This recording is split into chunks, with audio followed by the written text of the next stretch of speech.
O Ciência Suja tem o selo da Rádio Guarda-Chuva. Jornalismo para quem gosta de ouvir.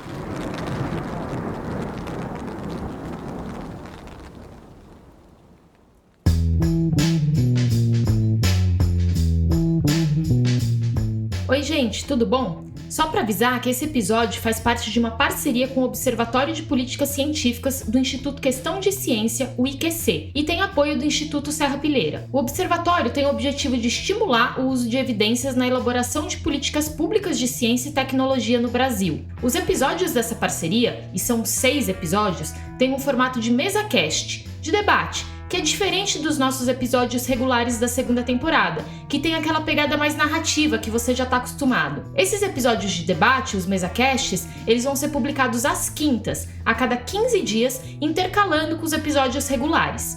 Tomara que você goste!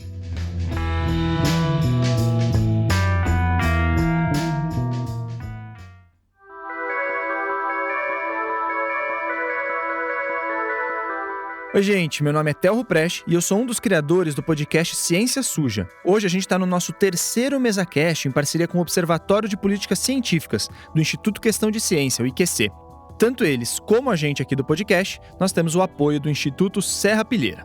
Bom, e o tema de hoje é quase que uma continuação do episódio da temporada regular que a gente soltou na quinta passada e que também foi produzido em parceria com o IQC.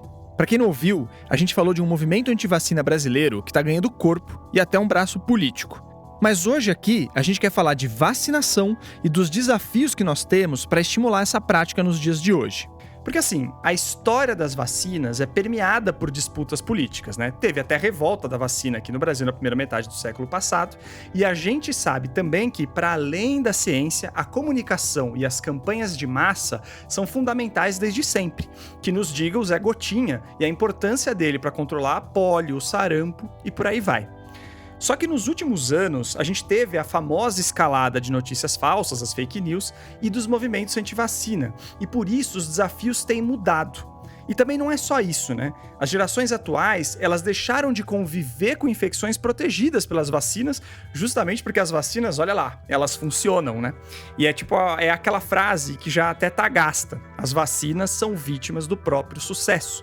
E, como se não fosse pouco, ainda tem falta de campanha, questões como horários de funcionamento dos postos e por aí vai. Então, o Brasil ele conta com o Programa Nacional de Imunização, o PNI, que é uma referência mundial. Em 2021, só em torno de 60% das crianças foram vacinadas contra a hepatite B, o tétano, a difteria e a coqueluche. Contra a tuberculose e a paralisia infantil, a pólio, foram cerca de 70%. Contra o sarampo, a cachumba e a rubéola, o índice não chegou a 75%, e o ideal é pelo menos 90%. E essa baixa adesão que eu estou falando aqui, em diversos casos, se repetiu em tantas outras vacinas. Bom, para debater esse tema, a gente trouxe convidados que conhecem muito o assunto e que também têm prática no assunto. Então eu vou começar aqui trazendo para a conversa a doutora Isabela Balalai. Isabela, conta pra gente quem é você e por que você está aqui hoje com a gente. Olá, Tel, todo mundo, Natália, Juarez e Renato.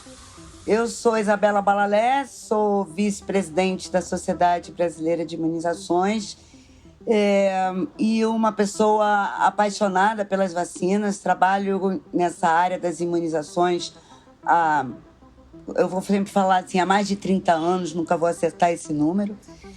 E a minha missão é essa, é tentar levar para a população a informação para que todos estejam conscientes e seguros na hora de aderir a uma vacinação. Perfeito. Bom, além dela, a gente está aqui com a Natália Pasternak. A Natália já é cadeira cativa aqui no podcast, mas conta pra gente quem é você, Natália, e por que você está aqui hoje especificamente. Um prazer estar aqui de novo, Theo, na minha cadeira cativa e nessa bela parceria do Ciência Suja com o Observatório de Políticas Científicas do IQC. E, claro, sempre um prazer estar junto com a Isabela, Juarez, Renato. Então, eu sou a Natália Pasternak, eu sou microbiologista por formação, sou presidente do Instituto Questão de Ciência e e sou pesquisadora em Columbia University.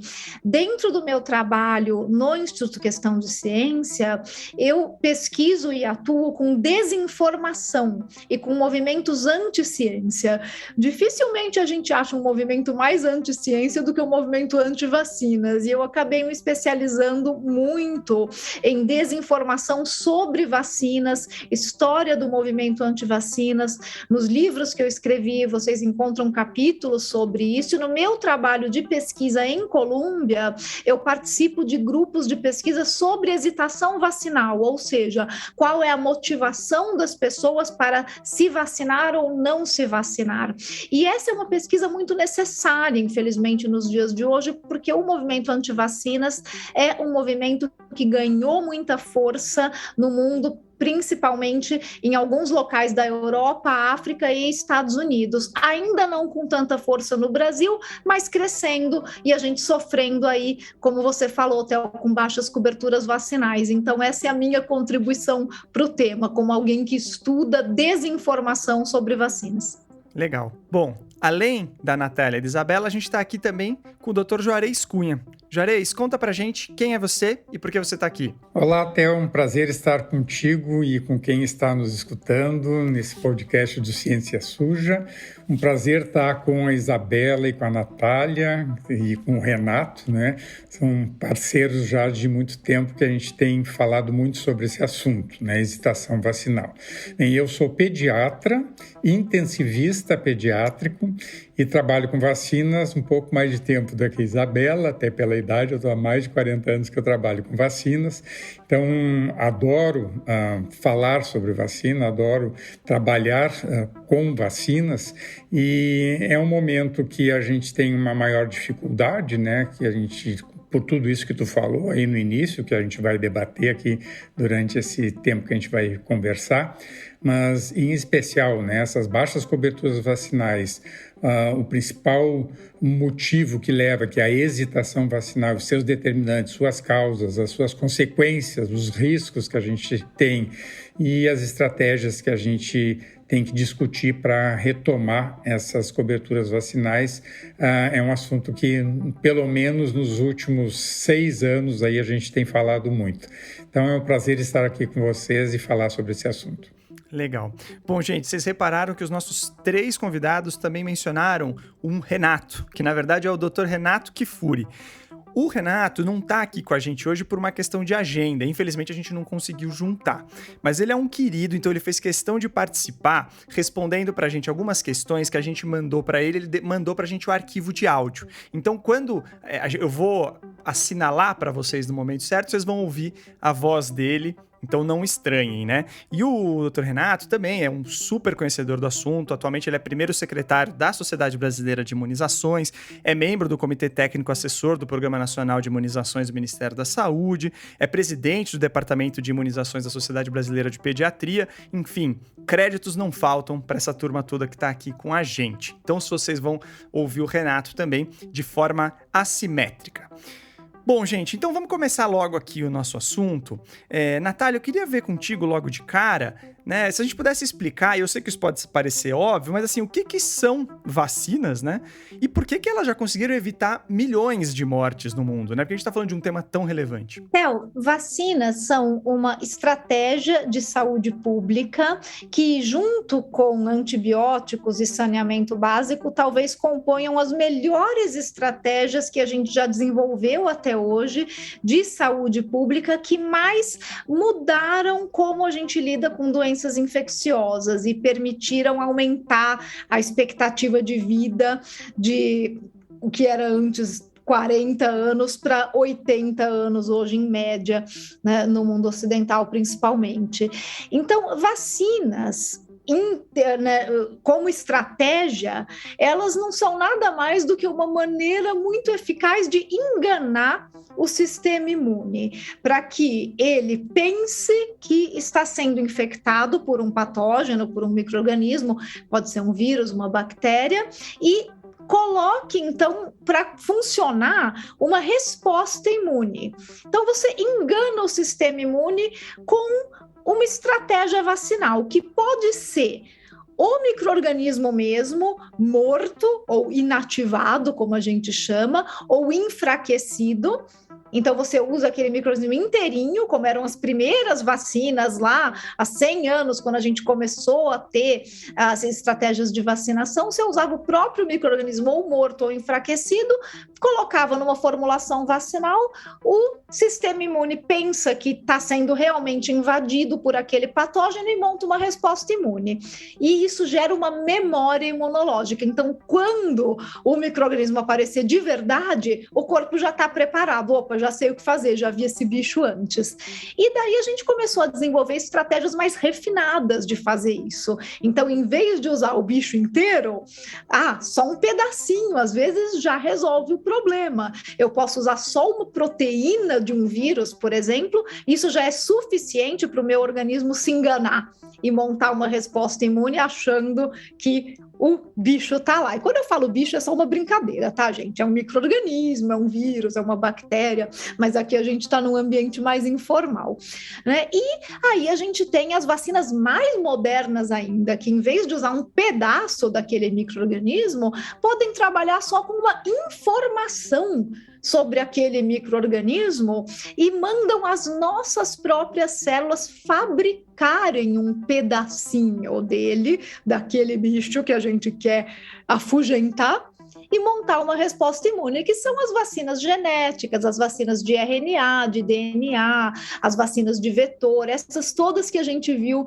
chegarem no mercado com muita força durante a pandemia, que são muito bem-vindas, porque é uma maneira muito eficaz e muito mais moderna de fazer vacinas, mas todas elas, o que elas querem é enganar o nosso corpo, enganar o nosso sistema imune para ele se preparar para quando o patógeno chegar. Então, ele pensa que a pessoa está sendo infectada, que a pessoa está doente, a pessoa não fica doente, mas gera uma memória contra aquela doença. Legal. E aí, Juarez, se pudesse ajudar com a gente com um pedaço um pouco histórico da nossa vacinação no Brasil, como é que ela veio caminhando, né, ao longo das décadas passadas, até a elaboração do próprio PNI? Conta pra gente, por favor. Olha, Theo, a história do nosso PNI, do nosso Programa Nacional de Imunizações, é uma história muito bonita, é uma história de sucesso, né? São quase 50 anos, então o PNI começa em 1973, né? E aquele momento inicial é um momento que até se organiza através de uma força-tarefa, né, para erradicar a varíola, que a gente conseguiu em 1980. Né? Então, o PNI surge ali e o grande feito que a gente tem nesses 50 anos, né, e principalmente nas primeiras décadas, que foi um programa que toda a população foi conhecendo, né, se apropriando e fazendo parte, porque o PNI, todas as campanhas que o pessoal conhece mais, as campanhas de pólio lá do início, né, principalmente na década de 80 e 90, eram campanhas que era uma festa, né? Então, isso leva o brasileiro a ser uma pessoa que acredita em vacinas, que se vacina e vacina seus filhos, né? Bom, eu vou dizer, ainda sendo otimista, que acredita, porque a gente sabe que, principalmente agora nos últimos 2 anos, a gente tem tido um impacto bastante importante na confiança, né, das vacinas. Mas, então, o PNI começa com poucas vacinas, né? Então, lá na década de 70, a gente tinha a BCG, que protege contra a tuberculose, a polio oral, a tríplice bacteriana, aquela coqueluche, tétano e difteria, e sarampo, né? Então, essas vacinas eram as vacinas que, durante muito tempo, eram as que a gente tinha.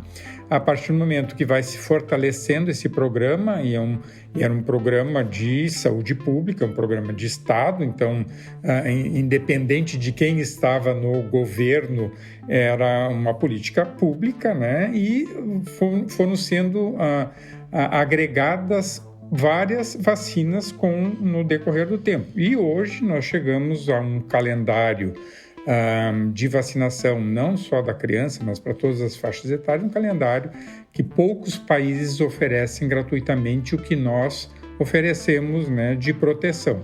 Então, o calendário brasileiro, ele oferece praticamente todas as vacinas que a gente considera importantes para a infância, né, gratuitamente, então isso é muito importante, né, e ao mesmo tempo vem a hesitação, que a gente vai falar mais tarde, que a hesitação é tu ter uma vacina disponível, tu ter uma vacina recomendada e mesmo assim ela não é aplicada ou aplicada com um atraso, né, então essa é a definição de hesitação, que por seus vários determinantes, que a gente depois discute, mas principalmente a queda na confiança, no meu ponto de vista, é o principal motivo aí que a gente tem nas quedas das coberturas vacinais, em especial nesses últimos 2 anos, a gente tem daí um impacto muito importante. Mas a década de 90 e a primeira década de 2000, 2010, nós atingimos coberturas excelentes em todas as vacinas que eram oferecidas e que foram sendo agregadas, né? É claro que também de 2010 para cá houve um número também de vacinas que foram entrando no calendário. Então, como eu falei, é um calendário maravilhoso, ele é muito completo e é muito complexo, né? Mas a partir de 2014, 2015, começa a ter um impacto de queda nas coberturas vacinais e isso vem sendo discutido desde 2016, 2017 a gente já falava sobre isso, até que em 2019 a Organização Mundial de Saúde coloca, né, como uma das 10 ameaças à saúde pública mundial a hesitação vacinal. Então essa é a nossa história, uma história muito linda de sucesso, reconhecida não só por nós brasileiros, mas também por toda a comunidade internacional.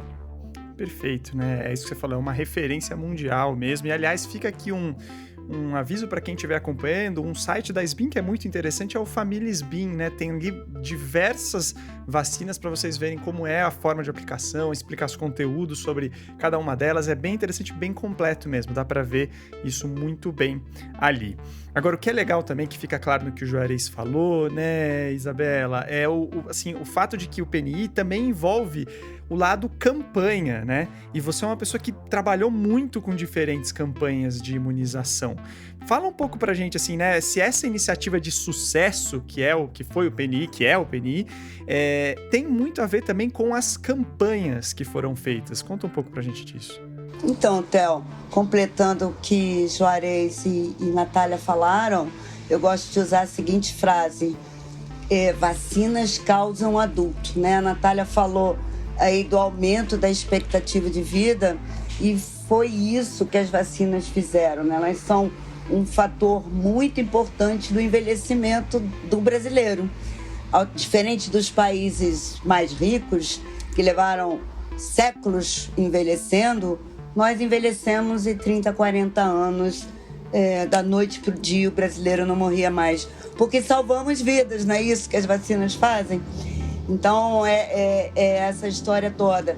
E as campanhas de vacinação, e não só de vacinação, mas as campanhas de comunicação foram fundamentais para isso.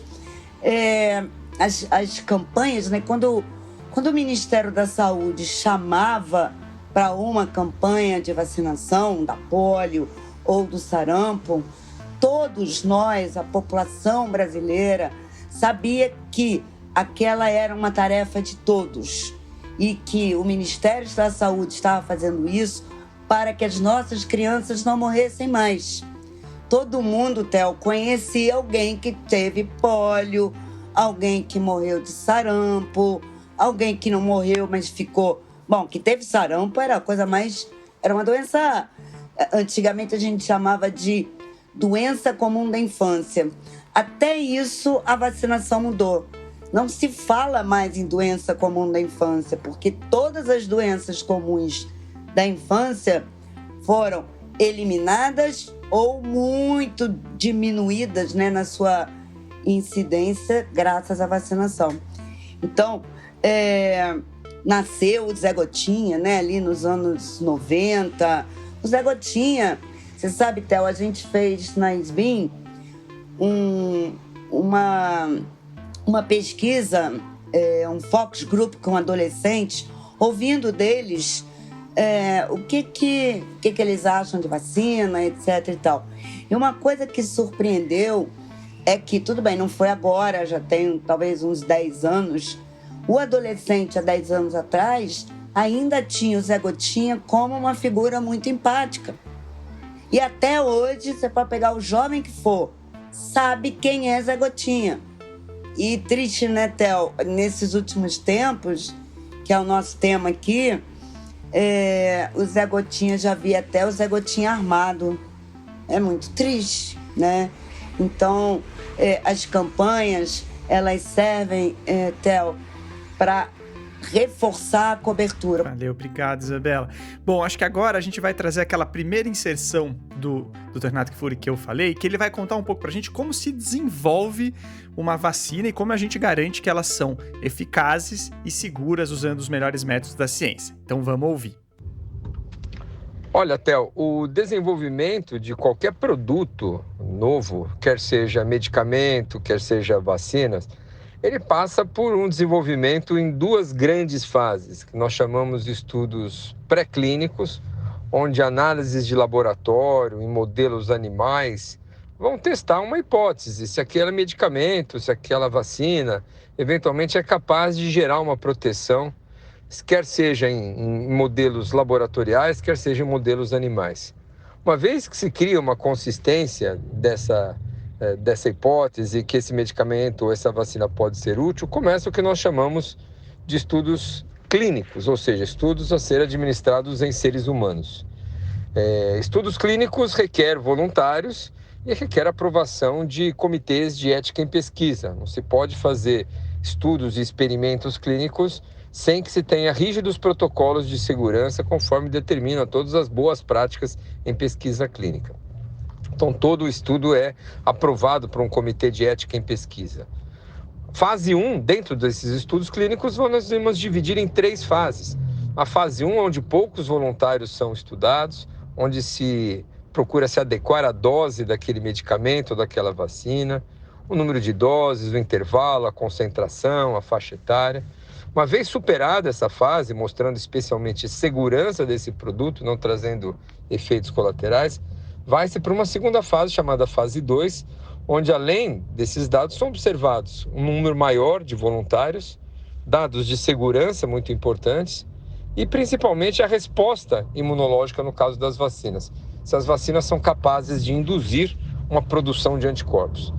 E a fase 3 é a fase onde muitos desses produtos, dessas vacinas ficam pelo caminho, que não chegam até a fase 3, é demonstrar num estudo aí controlado, geralmente com grupo placebo, metade toma aquela vacina candidata, metade toma um placebo, uma substância inerte que não faz nenhum benefício, e compara-se se o indivíduo que recebeu aquela vacina candidata desenvolveu proteção maior do que aquele que não recebeu nada. E aí sim, com segurança e com eficácia do produto, que esses estudos são para avaliar a eficácia, você termina os estudos clínicos e vai para aprovação. E aí passa para uma quarta fase, que é chamada fase 4, onde a gente observa, depois de licenciado o produto, como é que é o seu perfil de segurança, o impacto e o benefício que ele trouxe em mundo real. Não com milhares, mas com milhões de doses aplicadas. Então, todo produto que chega à população, quer seja uma vacina ou medicamento, ele cumpriu rigorosamente todos esses protocolos. Não há nenhum medicamento, não há nenhuma vacina que não passou por todo esse processo. Com as vacinas Covid não é diferente. Bom, mas Natália, acho que é importante a gente tocar, só fazer um pequeno adendo aqui, porque uma coisa que a gente tem ouvido muito, né, e aí sim de grupos que estão mais ligados a movimentos anti-vacina e tudo mais, é o fato de que as vacinas contra a Covid são experimentais, né? O Kfouri já mostrou pra gente que na verdade não, mas explica assim, né, ajuda a diferenciar pra gente o que seria um produto experimental do que é uma vacina. Até porque continua se estudando essas vacinas, mas isso não quer dizer que elas são experimentais, né, Natália? Um produto experimental é aquele que está em fase de testes. Então, quando você participa, por exemplo, de um estudo clínico, você sabe que você está fazendo parte de um experimento e você assina um termo de consentimento de que você entende que aquele produto ainda não foi aprovado para o mercado e você está ajudando a testar. Então, você vai lá como voluntário e aquele produto, sim, enquanto está na fase de testes, é um produto experimental. A gente tem muitos medicamentos que recrutam pessoas para esses testes, vacinas também, porque em algum momento todo medicamento e toda vacina vai ter que passar por testes em humanos, como o Renato explicou. Então, durante a fase de testes, o produto é experimental. Depois que ele foi aprovado pelas agências regulatórias, ele não é mais experimental, mas ele pode passar por um uso emergencial, que foi o que aconteceu com as vacinas de Covid e que deu margem a essa interpretação aí, que para algumas pessoas é uma interpretação realmente ingênua, a pessoa teve dúvida, e a interpretação maldosa que foi feita em cima disso pelo movimento anti-vacinas para se aproveitar dessa designação que as agências regulatórias dão de vacina emergencial ou em estado de emergência, que é só uma aprovação mais rápida que as agências regulatórias fazem, porque estamos numa emergência sanitária e elas precisavam ter uma maneira mais rápida de aprovar e de disponibilizar essas vacinas no mercado. Não quer dizer que as vacinas não passaram pelo período de testes. Elas passaram, como todas as outras vacinas, mas que elas tiveram uma aceleração no processo de avaliação e para colocar no mercado das agências regulatórias. Então, isso é uma diferença. Uma coisa é experimental, outra coisa é uso emergencial. E mais ainda, né, Theo, mesmo depois que as vacinas até passaram do uso emergencial para o uso regular, como é o caso hoje das vacinas de Covid, o pessoal ainda continua falando que elas são experimentais. Então, elas não são, elas passaram por todos os testes que são requisitados, que são pré-requisito para aprovação das agências regulatórias, elas passaram por todas as fases de teste como qualquer outra vacina, foram aprovadas e foram aprovadas para o mercado. Toda vacina, mesmo depois que ela é aprovada para o mercado, ela continua sendo observada. Não quer dizer que ela é experimental, isso acontece com todas elas. Ela continua sendo acompanhada e observada, por quê? Porque quando ela está no mercado, é a oportunidade de ver como que essa vacina vai se comportar em milhões de pessoas. É muito mais do que os milhares de pessoas que a gente pode colocar dentro de um teste clínico. Então, efeitos adversos muito, muito raros, eles podem nunca ter aparecido nos testes clínicos, mas eles vão aparecer quando a vacina está no mercado. E isso é muito bom. Isso não quer dizer que é experimental, isso quer dizer que os desenvolvedores e as empresas continuam olhando, continuam observando para ver o que vai acontecer com essa vacina quando ela é usada em larga escala. Isso acontece com todas as vacinas que a gente usa, aconteceu com absolutamente todas que já foram colocadas no mercado. Só queria fazer uma observação, né, Theo, que na realidade isso é para qualquer medicamento, né? Isso não é só para as vacinas, né? Então, esse momento de observar e de fazer a vigilância, que a gente chama de fase 4, é muito importante, mas não só para vacinas, para qualquer medicamento funciona assim, né? Agora, Juarez, um outro argumento que se usa, esse, às vezes até associado algumas questões políticas, é o lado, assim, a perda de liberdade, né? Essas vacinas obrigatórias, elas não deixam a gente fazer o que a gente quer e tudo mais, né? E assim, embora a gente não obrigue fisicamente as pessoas a tomarem vacina no Brasil, de fato existem algumas restrições a direitos civis para quem não cumpre o calendário vacinal, né, no SUS. E para criança e adolescente, você tem inclusive um artigo do Estatuto da Criança e do Adolescente que define obrigatoriedade de vacinação para esse grupo. Então, como é que a gente explica, Juarez, que vacinação não é uma violação de direitos civis, de liberdade? É quase que o contrário, na verdade, né? Eu acho que a forma mais simples que eu vejo assim, para explicar para as pessoas é mostrar exatamente o que a Natália colocou antes, né? O que significa uma vacina? É uma proteção do indivíduo, né? E uma proteção da coletividade. Então, eu acho que isso a gente falou muito durante a Covid, mas antes disso, quando a gente falava, eu preciso ter uma imunidade de grupo, imunidade coletiva, né? Que para algumas vacinas eu preciso ter 95% de cobertura vacinal, como por exemplo o sarampo, né? Então, o que significa isso, 95%? Que eu vou estar protegendo não só aquele indivíduo e vou proteger aqueles 5% que não fizeram, ou porque eles não poderiam fazer, ou infelizmente aqueles que são anti-vacina, né? Então, eu acho que é uma posição, no meu ponto de vista, muito egoísta, né? Quando você não vacina teu filho, porque as pessoas, em geral, vão se beneficiar da imunidade coletiva, né? E a gente, o que eu acho, que eu chamo de egoísmo, porque eu tenho aquele grupo que não vai poder se vacinar. Então, o sarampo é um bom exemplo, é uma vacina de vírus vivo atenuado. Ela não pode ser aplicada em crianças imunodeprimidas ou adultos imunodeprimidos. Então, se eu tiver uma proteção, uma cobertura vacinal bastante elevada, eu vou proteger aquele indivíduo, né? Então, significa que eu vou ter uma menor possibilidade daquele vírus circular e aquela pessoa se contaminar, né? Então, eu sei que tem uma discussão muito grande disso, nós já falamos muitas vezes também sobre isso, sobre vacina mandatória, vacina obrigatória, o nosso próprio ECA diz isso, né? E pelo PNI também isso é dito, né? Que as vacinas do PNI, elas são obrigatórias, a não ser que tenha algum motivo médico que contraindique. Mas nós sempre preferimos ir pelo lado do convencimento dessas pessoas de só as vantagens, né? O valor que as vacinas têm e as vantagens que a gente tem em vacinar. Então, as doenças, elas são sempre piores em relação à mortalidade, então complicações e morte, elas são muito piores do que os raríssimos eventos adversos que as vacinas podem causar, né?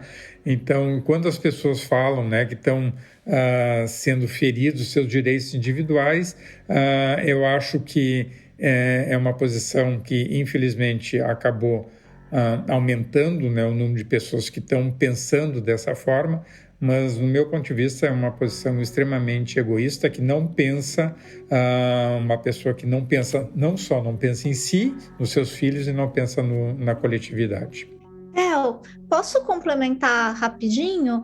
Eu acho que uma das coisas, e que a gente até já discutiu, né, Juarez, sobre essa questão das liberdades individuais, é uma questão que foi trazida num debate que eu fiz com o meu coautor e também meu marido, Carlos Orsi, quando a gente estava debatendo sobre o livro Contra a Realidade. E ele trouxe uma questão que eu achei muito interessante, que ele falou que o problema das liberdades individuais é que elas são imediatas. Então, você sente a sua liberdade sendo tolhida no momento em que é aprovada uma regulamentação de que você é obrigado a se vacinar, e você fala, poxa, eu estou sendo obrigado, estão tirando a minha liberdade, você sente aquilo na hora, enquanto que a possibilidade da doença e da morte é uma coisa mais abstrata, que está longe, que geralmente só acontece com os outros, não com você, né? Ninguém acha que vai ficar doente e morrer, mas a perda da liberdade você sente na hora que é feita a lei, que é feita a regulamentação, então ela é mais palpável, e as pessoas se sentem mais agredidas e é mais próximo, enquanto que uma doença que pode ou não pode acontecer e que eu acho que não vai acontecer comigo, é um conceito muito abstrato. Então acho que isso é algo que a gente tem que trazer para as pessoas também, que a probabilidade da doença é muito real, e que essas doenças matam e matavam no passado. A gente tinha uma estatística antes da gente ter vacina para as diversas doenças infecciosas, principalmente essas, como a Isabela falou, de infância, que 20% das crianças morriam de doenças infecciosas antes de completar 5 anos de idade. Isso é uma probabilidade muito alta de algo que sim, pode acontecer com você, com os seus filhos. E acho que a comunicação tem que ser feita um pouco nesse sentido, né, baseada na probabilidade e na questão da coletividade, como o Juarez falou, de outras coisas que a gente aceita com muita naturalidade. A gente aceita a proibição de fumar em locais fechados porque isso agride a saúde do outro. Então, a gente aceita isso. Isso não é geralmente questionado. Talvez os fumantes fiquem meio chateados de ter que sair, mas eles saem para fumar em local aberto. A gente aceita a restrição de não beber se a gente vai dirigir. A gente não acha que está ferindo a nossa liberdade individual de dirigir bêbado. Então, tem diversas restrições de vida em sociedade que são mais naturalmente aceitas do que essa questão da vacina. E talvez a gente deva usar isso como exemplos para falar que, olha, a vacinação é uma questão tão natural de proteger a saúde coletiva como a de fumar em ambiente fechado e forçar todos os outros a ficarem inalando a fumaça. Um bom exemplo também é o uso de cinto de segurança, né? Quem é que... Porque assim, tu é multado se tu não usa o cinto de segurança. E para que tu tá usando o cinto de segurança? É para te proteger, e é claro que tu vai ter... Se tu te acidentar, tu vai ter consequências econômicas até para o próprio saúde, para o Ministério da Saúde, para tudo. Mas é tão simples... E eu acho que até no início, eu acho que tinha essa discussão, né, de liberdade, mas quem é que discute atualmente, né, usar ou não cinto de segurança? Né? O que eu acho que é triste, Theo, é que essa questão da obrigatoriedade, ela existe desde 1974, a obrigatoriedade de vacinar a criança, não é nada novo. Triste é ver autoridades públicas que trouxeram o principal argumento do antivacinista, porque isso que Natália colocou muito bem, é uma coisa que mexe, né? Tem gente que se vacina, é a favor da vacinação, mas briga pela liberdade de não vacinar. Mas não briga pela liberdade de não usar o cinto de segurança, porque não faz sentido, né? Então, o antivacinismo nasceu muito dentro disso. E vou falar que lá na revolta das vacinas, né, a questão era essa, a obrigatoriedade. Então, por que as autoridades brasileiras começaram a dizer a vacina não será obrigatória? Fica a pergunta. Pois é. E assim como agora, na época da revolta das vacinas, também haviam motivos políticos. A gente tem um episódio sobre isso na nossa primeira temporada. Fiquem de olho. E, aliás, neste episódio, a gente entrevistou a Isabela. E aí, assim, eu, ao longo da minha carreira de jornalista, já falei com a Isabela algumas boas vezes. Eu já atormentei ela umas boas horas, assim, da vida dela. E, assim, uma coisa que eu sempre ouvia dela era: o movimento antivacina no Brasil não pegou. Não pegou. Nessa última conversa que eu tive no podcast com ela voltou a falar disso, mas a gente teve uma conversa que me pareceu que ela tava, eu não sei se é desanimada a palavra, Isabela, no sentido, mas assim, um pouco mais pessimista, talvez, eu não sei se é isso, né? E a gente chegou a falar. E assim, eu tô trazendo isso porque eu queria entender um pouco com você por que essas taxas estão caindo. É mesmo o movimento antivacina ou parte dele? Ou, na verdade, tem muito mais por trás disso? O que você pode trazer pra gente nesse sentido? Então, Theo, ainda bem que você percebeu que eu estava desanimada. Eu realmente estou muito preocupada. Assim, todos nós, né? É muito triste ver o que está acontecendo com o país. Então, as causas para essa baixa da cobertura vacinal, a gente tem aí vários fatores. Vamos lembrar que isso começou, como o Juarez falou no princípio, começou de 2013 para cá. E ali o antivacinismo, ele era muito pequeno, ele já existia, ele era importado. Na realidade, poucos grupos aqui no Brasil que recebiam o conteúdo de inglês traduzido já para português, ou vídeo em inglês com legenda, ou o próprio texto. Aliás, os antivacinistas continuam fazendo isso, né? Eles trocam.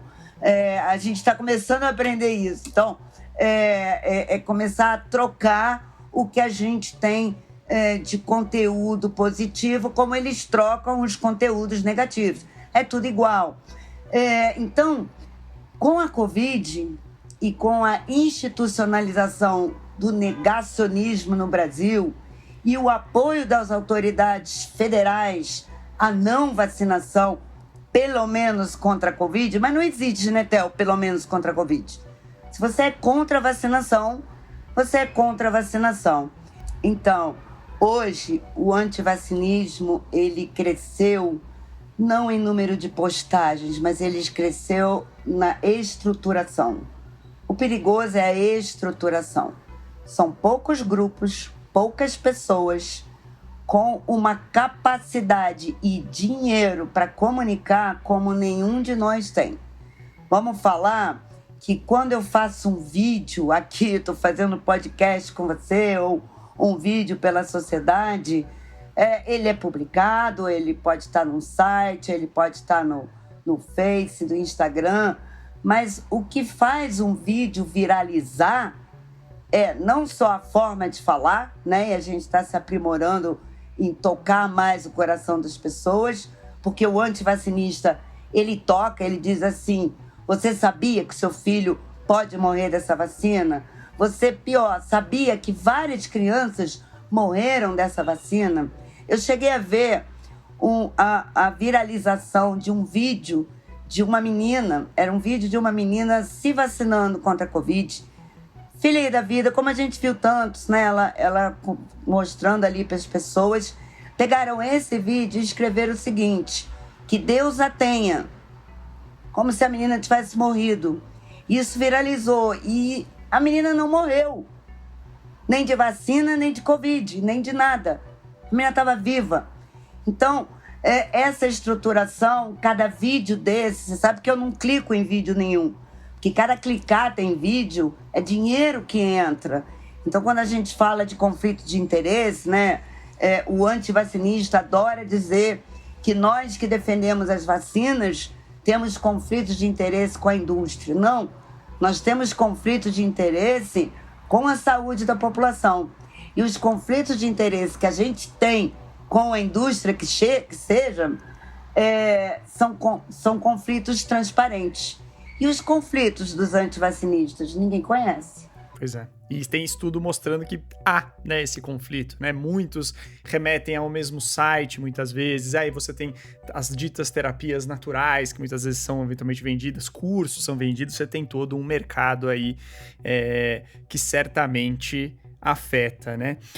Só para não ficar também nesse lado também, a gente queria discutir um pouco esses outros pontos, né, que podem também estar afetando a nossa vacinação. Então, não sei se postos de saúde, né, essa coisa de ser vítima do próprio sucesso. Juarez, que mais que você elencaria aí que acaba que de uma forma ou de outra pode tornar um pouco mais desafiador hoje em dia a gente, vamos dizer, vender a importância da vacinação?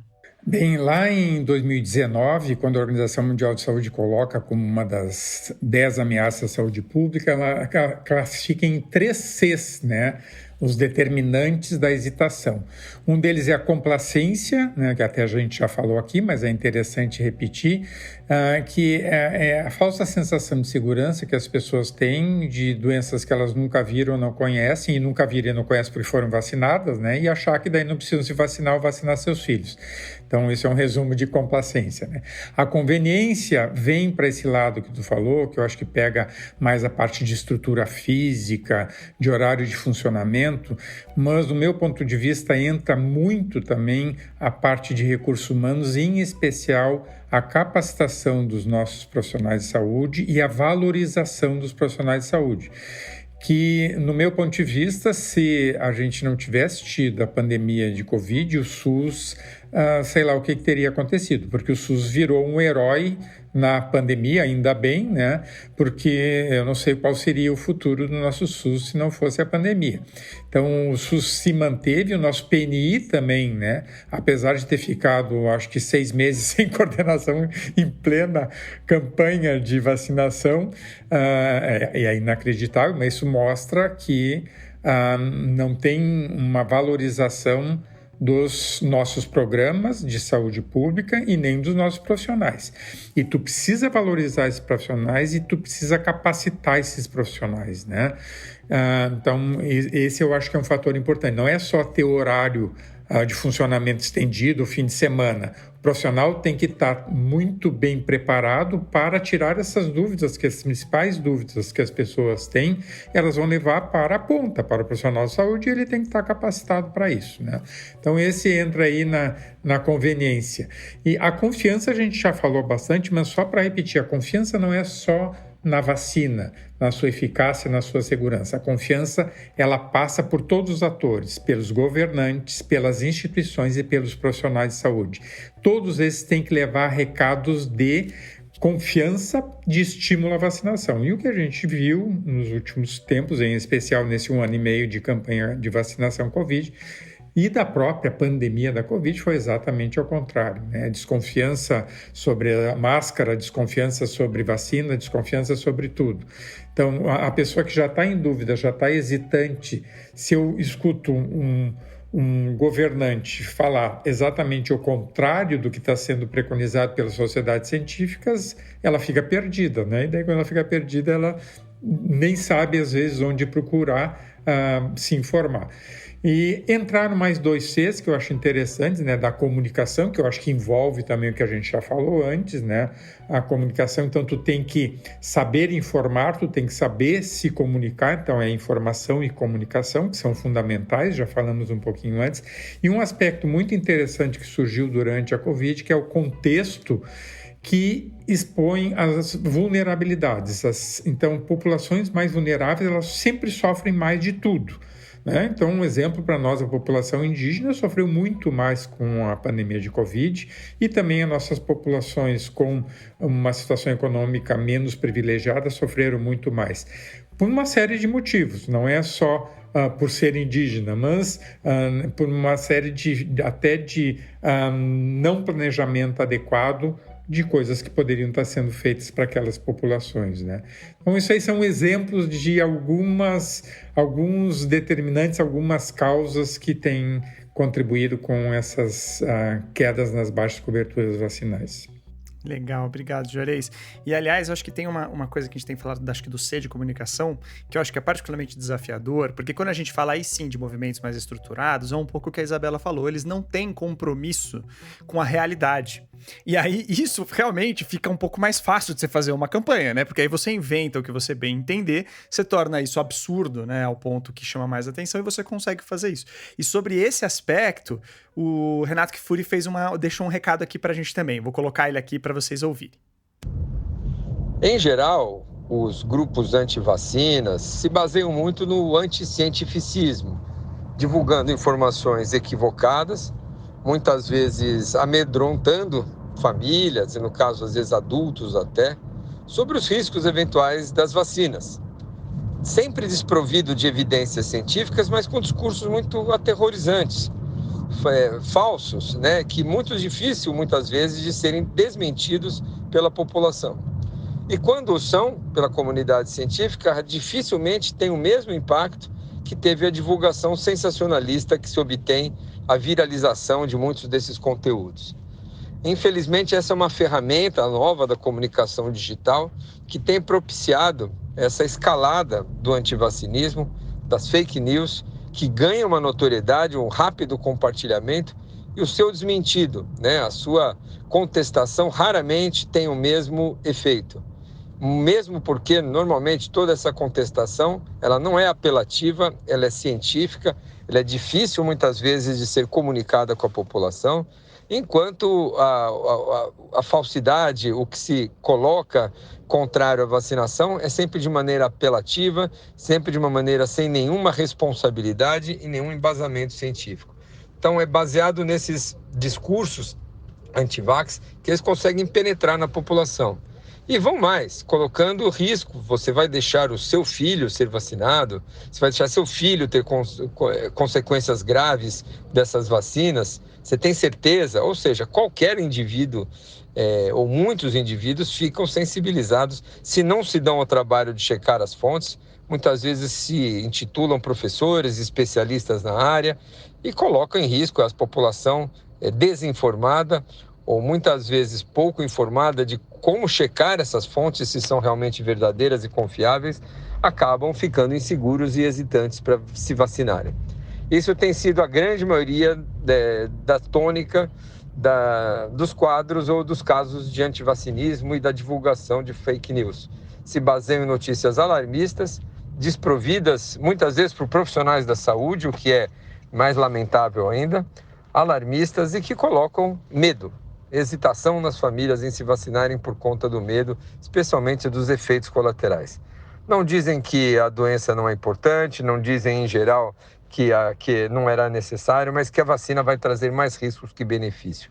Precisamos combater com informações de qualidade e, principalmente, orientar a população como buscar informações confiáveis. Bom, agora que a gente ouviu isso, Natália, tem também, né, a própria Isabela falou também que existem campanhas anuais, né, de vacinação. Mas realmente parece que a gente não vê mais, né, na TV, ou vê muito pouco, ou não vê nas redes sociais, enfim, parece que desapareceu de certa forma, né?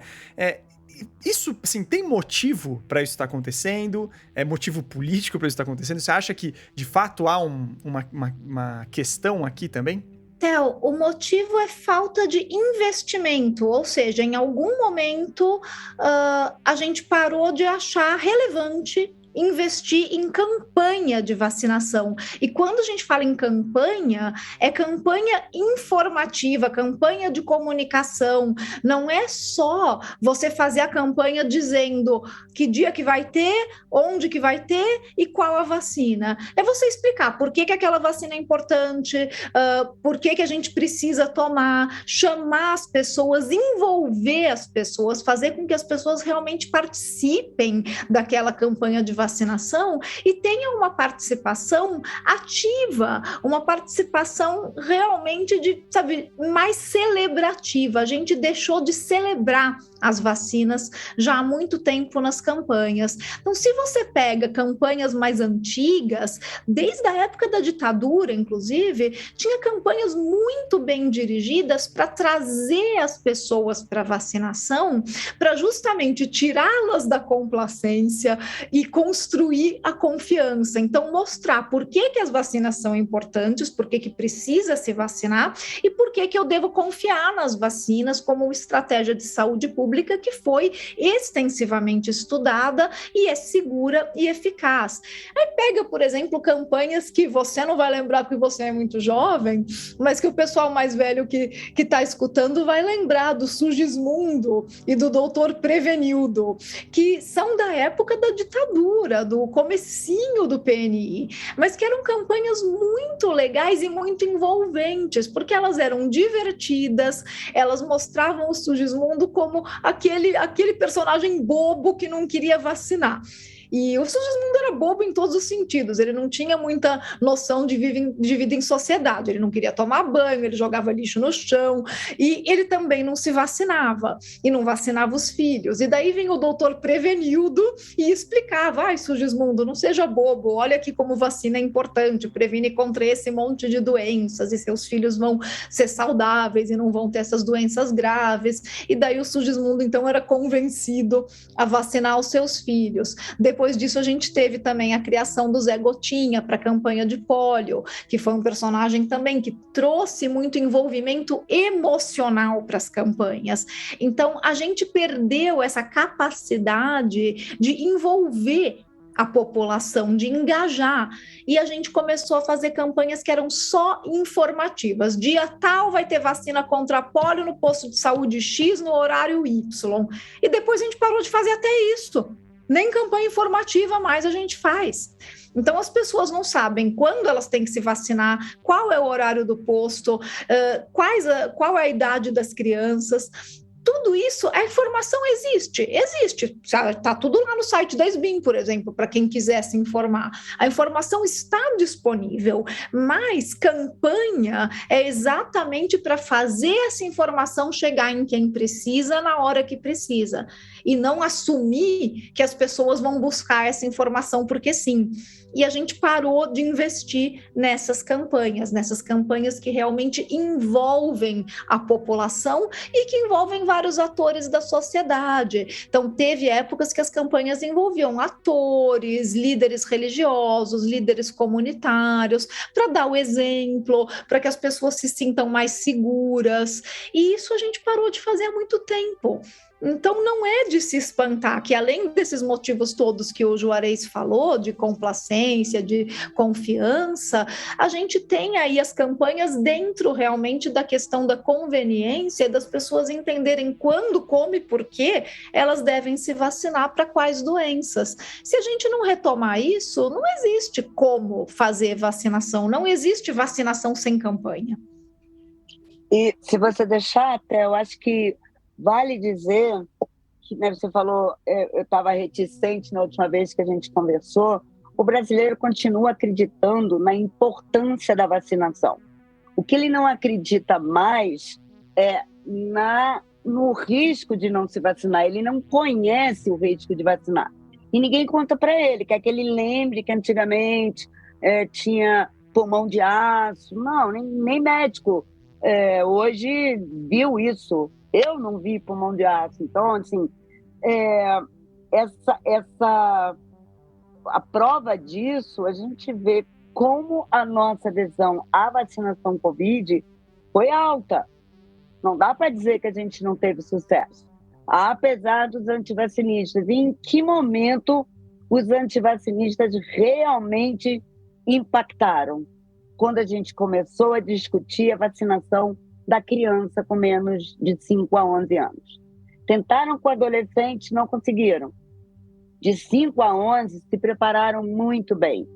E a gente teve que assistir uma audiência pública, né? Antes teve uma consulta pública, perguntando para a população se ela era a favor ou contra. E na audiência pública, os antivacinistas que destroem as vacinas sem nenhum embasamento científico, nenhum mesmo, tiveram toda a palavra. E quando a gente olha a cobertura em adolescente, olha a cobertura em criança, a gente viu como impactou. E para finalizar, porque eu acho importante, o que eles fizeram, além de dizer que a vacina era perigosa, mais do que isso, eles destruíram a gravidade da doença para a criança. E não foi difícil. A gente sempre disse que era mais grave em idoso. 48% é a letalidade no maior de 80%. No menor de 1 é de 8%. Caramba, é quase 1 em cada 10 crianças.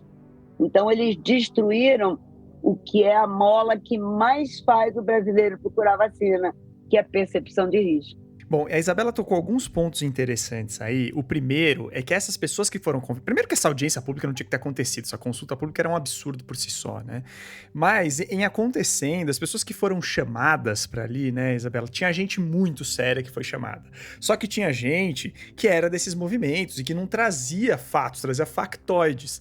E isso, né, para quem avalia, para quem estuda esses movimentos pseudocientíficos, quando você consegue colocar uma pessoa da pseudociência para debater com uma pessoa da ciência e você não consegue dar mais espaço para outra ou conseguir debater de forma bastante integral todos os problemas apontados por essa pessoa da pseudociência, o que acontece é que a teoria pseudocientífica ela quase que fica no mesmo patamar dos cientistas sérios, porque eles estão ali tendo que estar no mesmo espaço. E eu não estou falando que estava errado os cientistas sérios estarem ali, pelo contrário, foi muito importante eles estarem ali para pelo menos tentar frear o dano. Mas aquilo ali, né, eu lembro, por exemplo, de falas muito importantes do próprio Renato Kfouri, do Safad também ali, que falaram coisas muito interessantes, mas ela era quase que uma contenção de danos ali, né, Isabela? Porque, assim, o que vinha na sequência eram absurdos atrás de absurdos, com fatos errados, tirados de contexto, né?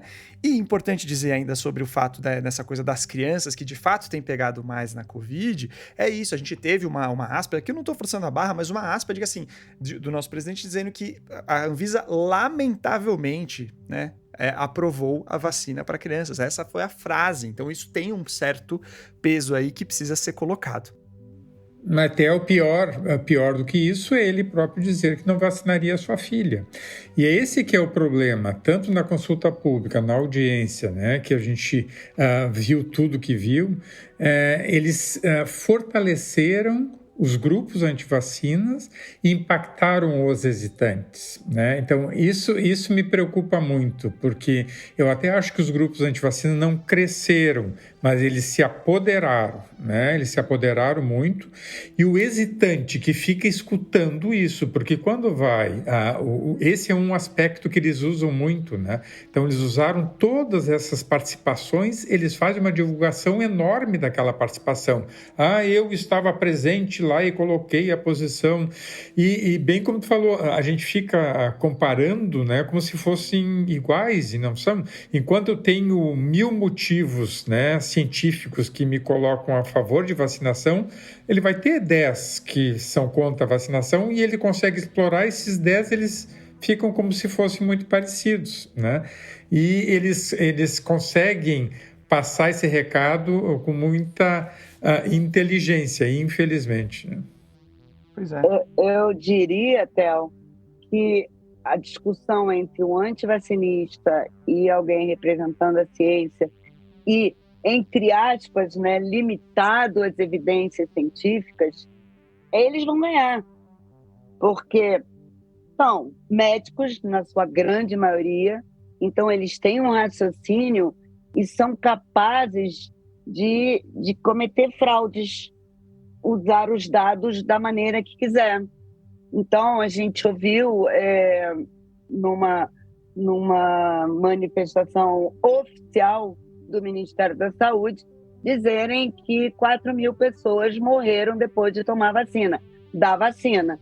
Quando o próprio relatório do Ministério da Saúde diz 4.000 pessoas morreram, que tinham tomado a vacina, morreram, mas nenhuma com relação com a vacina. Então, por que foi feito isso, né? Então, a criatividade da não ciência, ela não tem limite. E incrível que eu já ouvi de um desses que defendem a não vacinação, e principalmente a vacinação de criança, mas que já dizia isso antes, que tudo isso começou com os tratamentos, né? Primeiro foram os tratamentos. Todos que defendiam os tratamentos que até hoje não foram concluídos, né? Não concluídos, não. Todos eles já foi demonstrado que não tratam Covid. Antes a gente dizia que não tinha dado, agora a gente tem.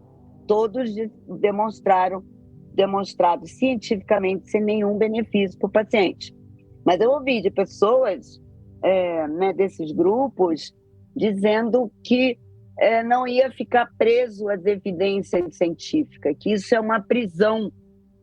Gente, evidência científica foi uma evolução da ciência e do compliance, né, de ser ético, de você não poder dizer nada que não tenha sido demonstrado.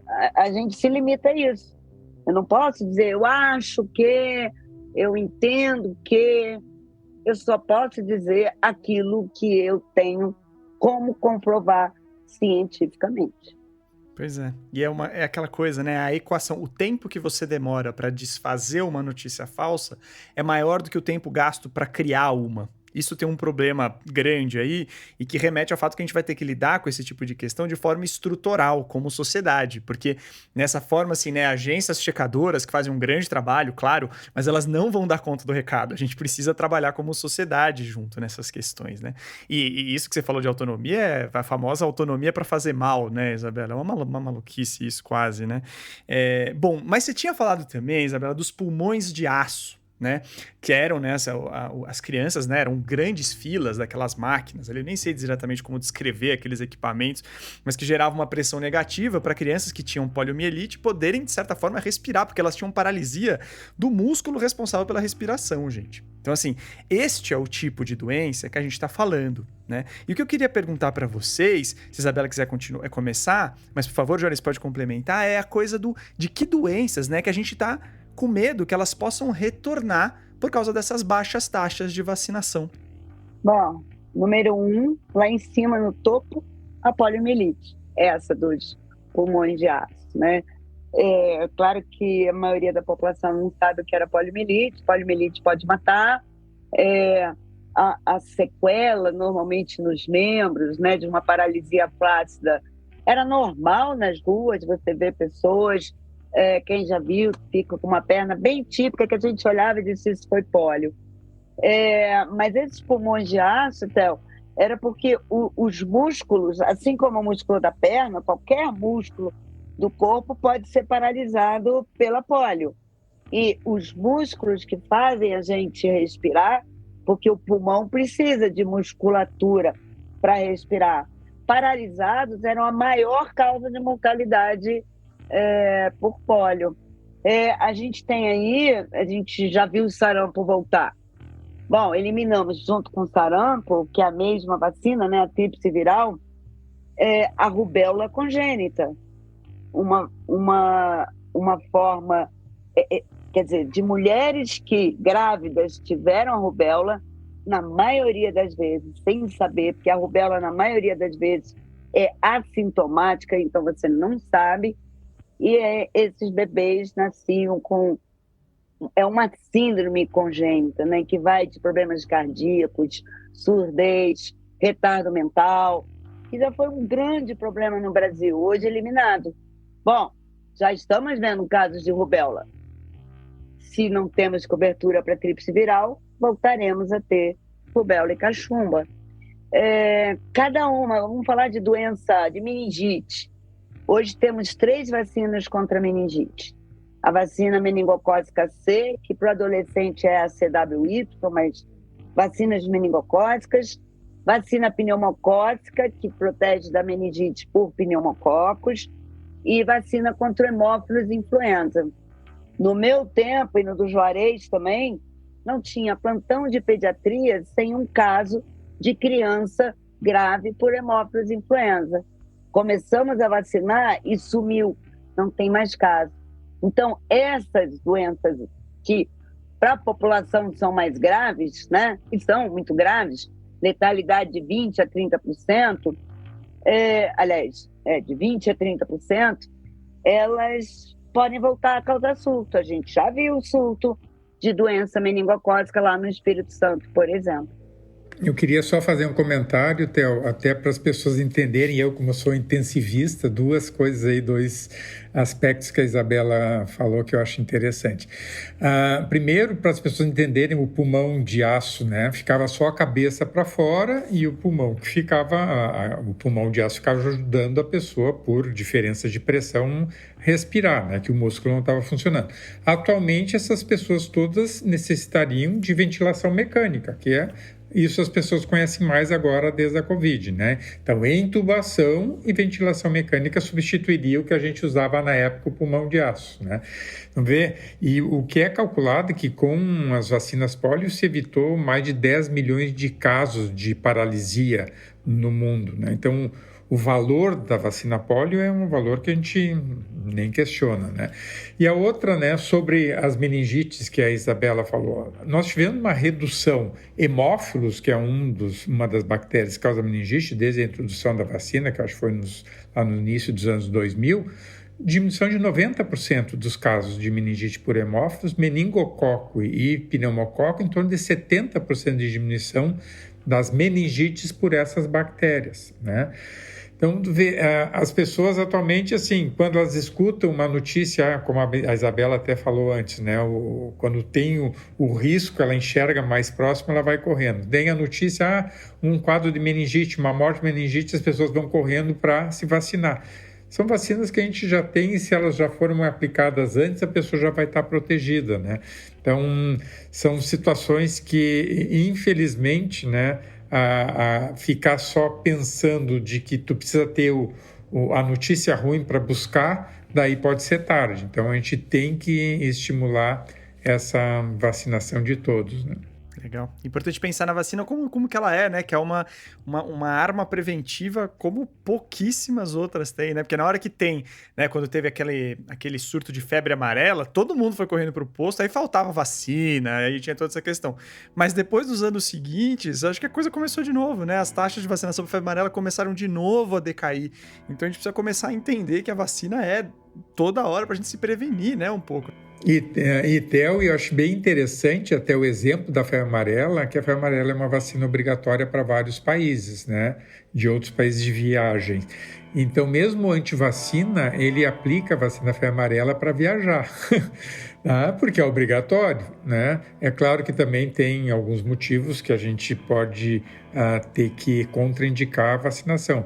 Mas esse é um bom exemplo, né, de que as pessoas nunca questionaram antes, né? Se a pessoa quer ir para a Austrália e não faz a vacina da febre amarela, ela nem embarca. Ponto. Cadê a liberdade individual? Não tem liberdade individual, não vai. O que é mais triste é que eu vi alguns casos que chegaram para mim de pessoas que não queriam vacinar seus filhos, mas aí resolveram viajar e vacinaram o filho para viajar. Então, cadê o medo da vacina, né? Então, assim, é isso, é hesitação, é muita maldade tudo isso, né? Colocar tanta coisa ruim na cabeça das pessoas.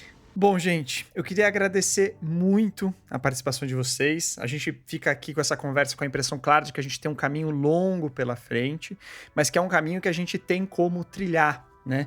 Então é uma coisa que a gente, né, pelo menos está olhando para o horizonte e vendo talvez caminhos. Então, que pelo menos a gente tem esse caminhar aí de maneira um pouco menos atribulada. Então, obrigado mesmo, obrigado Juarez, obrigado Isabela, obrigado Natália. Vou deixar aqui, gente, até um áudiozinho de 7 segundos do Renato Kfouri, que ele fez até uma despedida, embora não esteja aqui, ele fez pra gente. Dá uma ouvidinha aí, gente. Obrigado, Theo, sempre um prazer estar com vocês. Obrigado aí a companhia da Natália, Juarez e Isabela. Muito obrigado pela oportunidade mais uma vez. Bom, mas é isso, eu também queria agradecer muito a todos vocês que acompanharam a gente até aqui, e calma que a gente ainda tem mais episódios especiais do Ciência Suja em parceria com o Observatório de Políticas Científicas do Instituto Questão de Ciência. Tanto o Observatório como o nosso podcast têm o apoio do Instituto Serra Pilheira. E claro que, na próxima quinta, a gente tem um episódio da nossa segunda temporada regular do podcast, naquele formato narrativo que vocês também conhecem, tá bom? Lembrando que o podcast Ciência Suja tem como criadores eu, Theo Ruprecht, a Thaís Manarini, o Pedro Belo, o Felipe Barbosa. Agora, na segunda temporada, a gente está contando com a belíssima aquisição da Chloé Pinheiro, que é uma grande repórter, e também temos a produção da Clara Marques aqui para esse projeto especial. Obrigado, Clara, mandando bem como sempre, obrigado mesmo. Bom, se vocês quiserem saber mais do Ciência Suja, por favor, acesse as nossas redes sociais. A gente está no Twitter, no Facebook e no Instagram. Agora a gente tem inclusive um site, que é o cienciasuja.com.br. Eu também deixo o recado de vocês acompanharem o site do Instituto Questão de Ciência e a revista Questão de Ciência, vocês vão ver no Google, e também o site da SBIM, como eu disse, acho que uma dica muito boa para quem quer se informar mais sobre imunizantes é conhecer, né, os conteúdos do Família SBIM. Tem coisa absolutamente valiosa, inclusive para jornalistas, viu, gente? A gente vai lá muitas vezes checar a informação, pegar material, é muito bom mesmo. Então, obrigado por esse conteúdo. Então é isso, gente. Muito obrigado a todo mundo. Até a próxima. Tchau, tchau.